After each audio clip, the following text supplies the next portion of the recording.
ስውሩ የሲአይኤ እጅ በአፍሪካ በአጭር የተቀጨ የመንግስታት ጉዞ። በእርግጥ ይህ ታሪክ ከቶን የማይመለስ የአፍሪካ ወርቃማ ዕድል ሊባል አይችልም። አፍሪካ ነፃነቷን ለማግኘት ከጅምሮ አልነበረም የተሰናከለችው። በ1950ዎቹ መጨረሻና በ1960ዎቹ መጀመሪያ የአፍሪካ ሀገራት በተስፋ የተሞሉ ነበሩ። የቅኝ ገዢዎች ሰንደቅ ዓላማ ከየተሰቀለበት ማማ ወርዶ አዳዲስ የሀገራት ሰንደቅ ዓላማ መውለብለብ ጀምሯል። ህዝቡም የወደፊት ህልማቸው ለመጀመሪያ ጊዜ በእጃቸው እንደገባ ሆኖ ተሰምቷቸዋል። መሪዎችም ስለ ክብር፣ መሬታቸውን ራሳቸው ስለማስተዳደር፣ ስለ አንድነት የሚያወሩበት ጊዜ ነበር።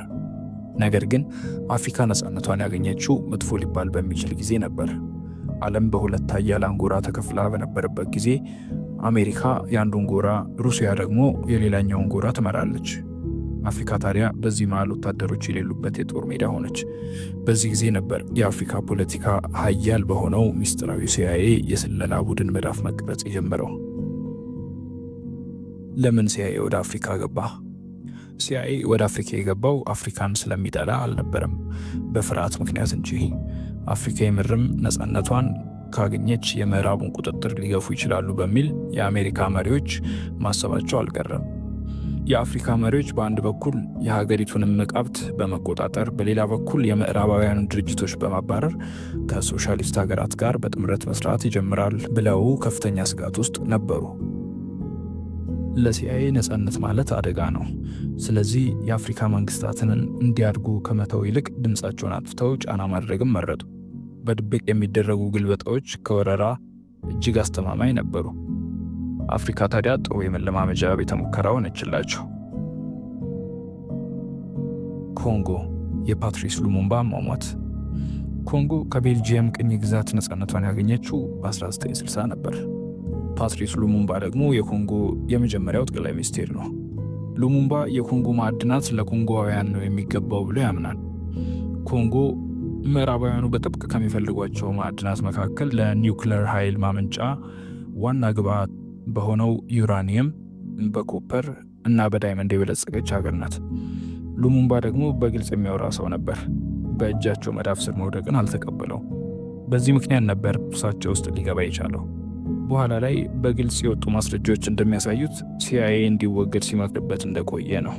የፖለቲካ አለመረጋጋት በመፍጠር ተቃዋሚ መሪዎችን በመደገፍ ኮንጎን ወደ ለየለት ብጥብጥ ውስጥ ከተሷት። በጃንዋሪ 1961 ሉሙምባ ታሰረ፣ ተደበደበ፣ በመጨረሻም ገደሉት። ሲአይኤ ጥይት እንኳ መተኮስ አላስፈለገውም። ነገር ግን ግድያው እውን እንዲሆን ሁኔታዎችን አደላሏል። ከሉሙምባ ሞት በኋላ ኮንጎ በአምባገነን ስርዓት ወድቃ ይኸው ለ10 ዓመታት እየተናጠች ትገኛለች። ጋና፣ የኳሜ ንክሩማን ድምፅ ማፈን። ጋናን በ1957 ወደ ነፃነት ምድር የመራው ኳሜ ንክሩማ ነበር። አፍሪካ በፖለቲካውም ሆነ በኢኮኖሚው ወደ አንድነት መምጣት አለባት ብሎ ያምናል። የተከፋፈሉ የአፍሪካ ሀገራት ምንጊዜም ቢሆን ደካሞች እንደሚሆኑ ያስጠነቅቅ ነበር። ምዕራባውያኑ የሚፈሩት የጋናን ጦር ሳይሆን የኳሜ ንክሩማን ሀሳብ ነበር። መሰረተ ልማቶችን በመገንባት ነበር ጊዜውን ገንዘቡን የሚያውለው። ከምዕራባውያኑ ውጪ ከሌሎች ሀገራት ጋር ጥሩ ግንኙነቶችን መፍጠር ችሎም ነበር።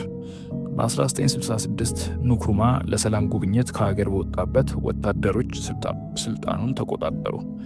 በኋላ ላይ የደህንነት ዘገባዎች እንደሚያሳዩት ሲአይኤ መፈንቅለ መንግስቱን በመደገፍ እውቅና ሰጥቷል። ንክሩማም ዳግም ወደ ሀገሩ አልተመለሰም። የጋና አቅጣጫም በአንድ ሌሊት ተቀየረ። አፍሪካውያንም የአንድነታቸውን ጠንካራ ድምፅ ላይመለስ አጡት። ጊኒ፣ አይሆንም ስላሉ ብቻ የተቀጡ። በ1958 ጊኒ ዓለምን አስደንግጣ ነበረ። መሪዋ ሴኩ ቱሬ በፈረንሳይ ያልተቋረጠ የቅኝ ግዛት ቁጥጥር አልንበረከክም ያለ ጀግና ነው። ታዲያ ፈረንሳይ አጸፋውን በቁጣ ነበር የመለሰችው። ሐኪሞችን፣ መሐንዲሶችን፣ ቁሳቁሶችን፣ ገንዘብ ሳይቀር ጠቅልላ ይዛ ወጣች። ሁሉንም ነገር ነጠቀቻቸው። ጊኒን ለማበጣበጥ ሲአይኤ ከፍተኛ ድጋፍ አድርጓል። ሐሰተኛ የገንዘብ ኖቶችን ሀገሪቱ ውስጥ በማሰራጨት ተቃዋሚ ቡድኖችን በመደገፍ ኢኮኖሚውን አደቀቀው። ቱሬ ከአደጋ መትረፍ ቢችልም ጊኒ ግን ከስቃይ አልዳነች። መልእክቱ ግልጽ ነበር። ሙሉ በሙሉ ነፃነት ማግኘትም ሆነ መፈለግ ያስቀጣል ነበር። ቡርኪና ፋሶ፣ የቶማስ ሳንካራ ውድቀት። ቶማስ ሳንካራ ወደ ስልጣን የመጣው በ1983 ነበር። የውጭ ዳባ ለመቀበል የመንግስትን ኃላፊዎች ጥቅማ ጥቅም በመቀነስ በራስ መተማመንን ያሳደገ መሪ ነበር። ምዕራባውያኑ አፍሪካ ላይ ያላቸውን ተጽዕኖ በግልጽ ተቃውሟል። ሳንካራ ታዋቂ፣ ታማኝ፣ ለምዕራባውያኑ ደግሞ አደጋ ነበር። በ1987 ቅርብ በሚለው ወዳጁ የመፈንቅለ መንግስት ተደረገበት። የምዕራባውያኑ መንግስታት ምንም እንኳ እጃቸው እንደሌለበት ቢክዱም ከሳንካራ ግድያ በኋላ የሀገሪቱ ዕዳ መጨመር ጀመረ። ለውጦች ተቀለበሱ። የውጭ ጫናዎች ከፍተኛ ሆኖ የቡርኪና ፋሶ የወደፊት ዕጣ ፈንታም ተቀለበሰ። ሊቢያ ከወዳጅነት ወደ ጠላትነት። ምዕራባውያኑ ለትንሽ ጊዜም ቢሆን ለሙአመር ጋዳፊ ሆደ ሰፊ ሆነው ነበር። ቆየት ብሎ ግን አፍሪካ የራሷ ነፃ የገንዘብ እንቅስቃሴ እንዲኖራትና የምዕራባውያኑን የነዳጅ ፍላጎት እንዲገታ ሲያደራጅ ነበር። በ2011 ሊቢያ አለመረጋጋት ውስጥ ስትወድቅ የደህንነት ቢሮዎች ለውድቀቷ ከፍተኛ አስተዋጽኦ አድርገዋል። ጋዳፊም ተገደለ። ሊቢያም ዳግም አላንሰራራች። አንዳንድ ጊዜ ጣልቃ ገቦች መሪዎችን ሊያወርዱ ይችላሉ። አንዳንድ ጊዜ ደግሞ ጭራሹኑ ሀገሪቱን ላትመለስ ያፈራርሷታል። ታዲያ የዚህ ሁላ ውጤት ምን ሆነ? በተለያዩ መሪዎች ላይ ተመሳሳይ ዕጣ ፈንታ። ለነጻነት ታጋይ መሪዎች ይወገዳሉ። ወታደራዊ ካልሆነም ደግሞ ያልተረጋጋ መንግስት በምትኩ ይቀመጣል። ከዚያም ማቆሚያ የሌለው አለመረጋጋት ይከተላል። ይሄ የአጋጣሚ ነገር ብቻ አይደለም፣ ታስቦበት የተነደፈ ፖሊሲ እንጂ። አፍሪካ ከቶን ያጣችው የማይመለሰው ወርቃማ ጊዜ። አፍሪካ እንዲያው ስላልተሳካላት አይደለም የወደቀችው። አብዛኞቹ የአፍሪካ መንግስታት በራሳቸው እንዲቆሙ አይፈቀድላቸውም። ይሄ ታሪክ ስለ ጥላቻ አይደለም፣ ስለ እውነት እንጂ። ምክንያቱም እውነት እንናገር ካልን አንዲት አህጉር ወደኋላ የሚጎትታትን እስካልተረዳች ድረስ ወደፊት መራመድ አትችልም። አፍሪካ መሪዎቿን አጣች። ከሁሉም ይልቅ ግን አፍሪካ ወርቃማውን ጊዜ ላይመለስ ከቶን አጣች። እስከዚህ ከተከታተሉን ከልብ እናመሰግናለን። እንደዚህ ያሉ ዝግጅቶች ሁሌ እንዲደርሷችሁ ቻናላችንን ሰብስክራይብ ያድርጉ።